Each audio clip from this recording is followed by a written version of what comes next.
Hi everyone, welcome back. I'm Sleepless Starlight, and today I will be drawing a monarch butterfly themed character. So, as we bid farewell to summer and welcome fall or autumn depending on where you live, I figured that I should draw a character that matches with the season. So, I thought that maybe I should draw a monarch butterfly themed character because monarch butterflies tend to go on this huge migration down south, and I think it's really cool how they just know where to go and just know by pure instinct on what route to take. So I thought maybe I should draw a character that travels like a butterfly. So I started get to work on the design and started trying to experiment with what I wanted this character to look like.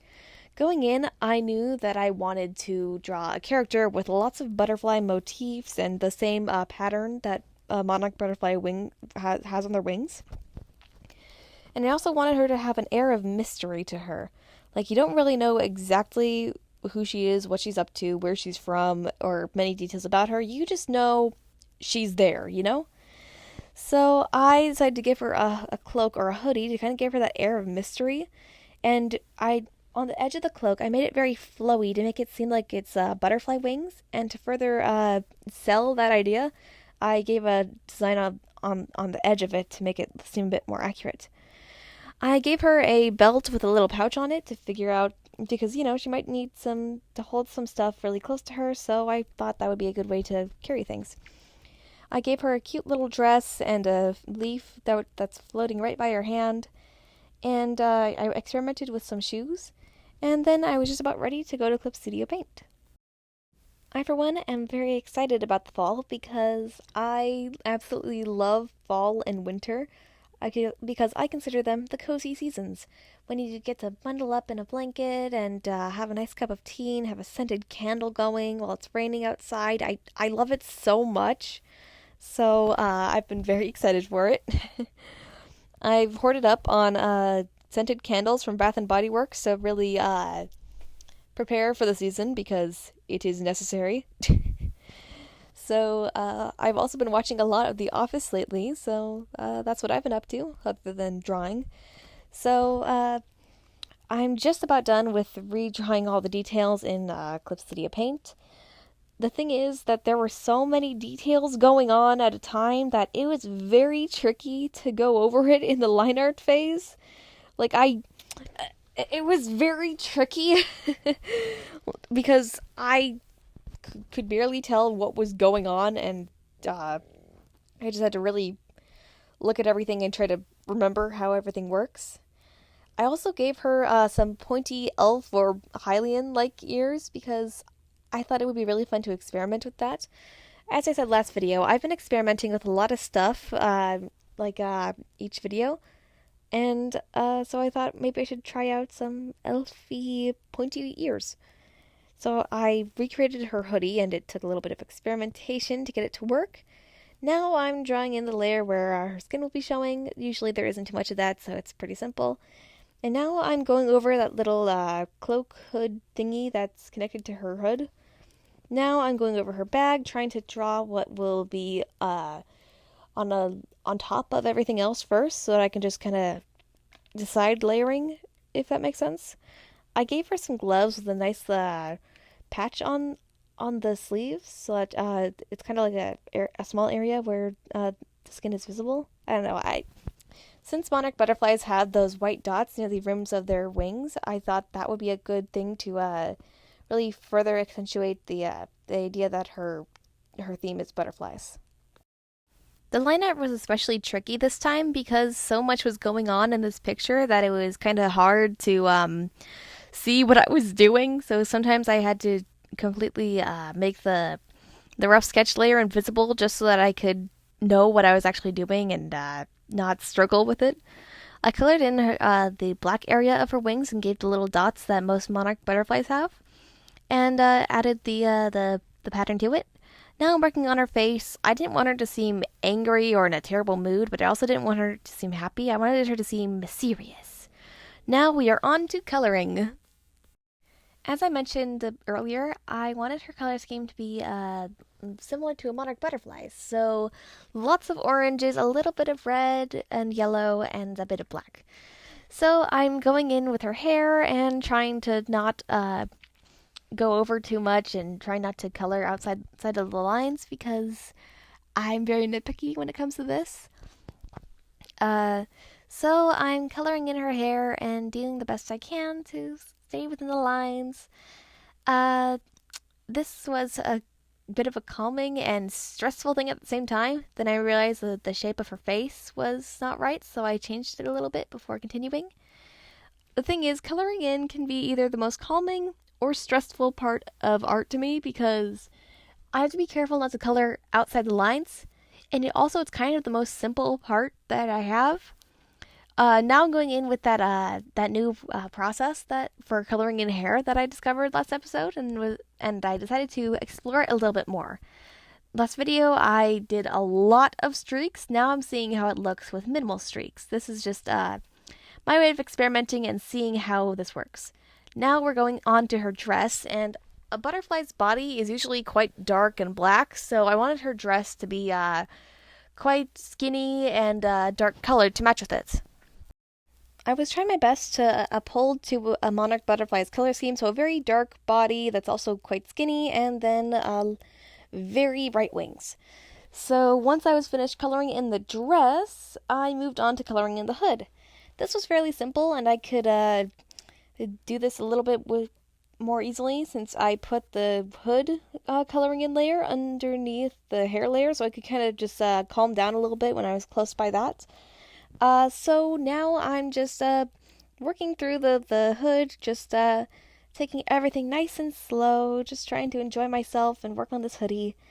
I didn't want this drawing especially to be too vibrant because a monarch butterfly's colors aren't as pastel as some of my other drawings, so I had to uphold to that theme a little bit.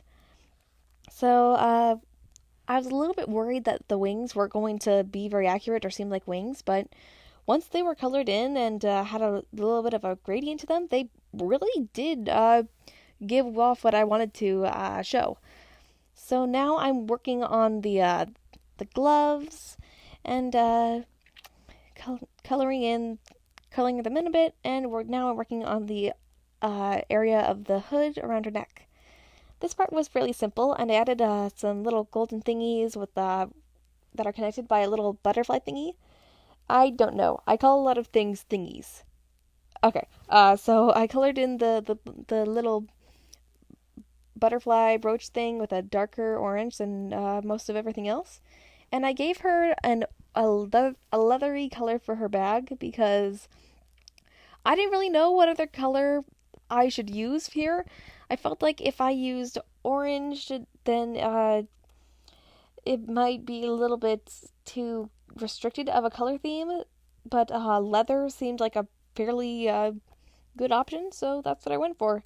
Now I'm coloring in her gloves, and I'm making her gloves black as well, like her dress, because a butterfly's limbs are the same color as the rest of their body. So I tried to do that as well, and colored in her arms to be darker colored. Now I'm moving on to the other hand and being as careful as I possibly can. In this drawing, I was experimenting with another way to draw arms and fingers. It wasn't too big of a change, but I was just trying to figure out a different process that I heard of. So I'm carefully coloring in the fingers and making sure nothing's outside of the lines. Now things are starting to appear the way I want them to.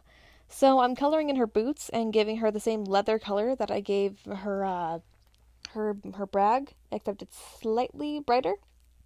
Now I'm coloring in the smaller part of her boots, and I thought that I should give her boots a bit of muddiness. Oh, excuse me, I have the hiccups. I gave her boots a little bit of muddiness because I thought that if she's traveling all day long, then she's probably going to get into some pretty muddy areas or areas that aren't very clean, especially in fall when it's rainy and beautiful. But that's also part of the reason why I gave her a hood, because if she's going to be traveling day and night, well, probably not night, people need to sleep, but if she's going to be traveling a lot, she's probably going to travel in the rain too and in the mud. So I wanted to give her an outfit that's appropriate for a traveler and gives her as much protection as possible, but also might be a little bit dirty for and I thought that would just give her a bit more character. So I experimented with giving her eyes a gradient instead of just a flat colors, and I thought that looked pretty nice. So I moved on. I colored in her hair and moved on to going over the lines. This is another one of my fairly simple last steps.